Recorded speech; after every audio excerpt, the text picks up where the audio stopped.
Hello and welcome.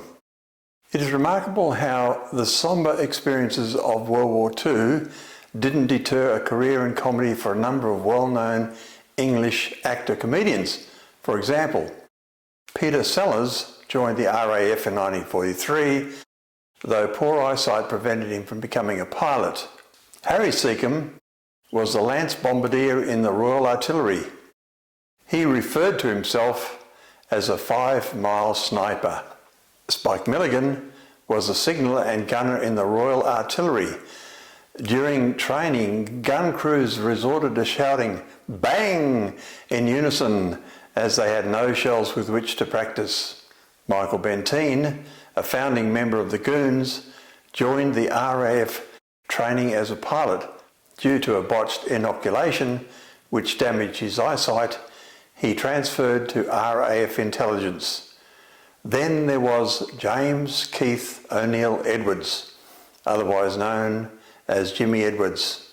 He was born in Barnes, Surrey in 1920. Flight Lieutenant Edwards served in the Royal Air Force during the Second World War, earning a Distinguished Flying Cross. He served with number 271 Squadron RAF, based in Doncaster, which took part in the D-Day landings. 271 and 48 Squadron from Down Ampney dropped the main elements of the 3rd Parachute Brigade in Normandy, as well as towing airspeed Horsa gliders across the English Channel. His Dakota was named the Pie-Eyed Piper of Barnes. He flew 4 times in 4 days during Operation Market Garden. This was a failed World War II operation to create a 103-kilometre salient into Germany with a bridgehead over the River Rhine. On the 21st of September 1944, Edwards's Dakota was shot down. Most of the crew bailed out, but the wounded couldn't. Edwards, as pilot, remained with the aircraft, his head out of the escape hatch above his head to avoid the flames, managing to land the doomed plane, thus saving everyone. His facial burns required plastic surgery, which he disguised with a huge handlebar moustache that became his trademark. He was a member of the Guinea Pig Club, established in 1941, which was a social and mutual support network for British and Allied aircrew injured during World War II.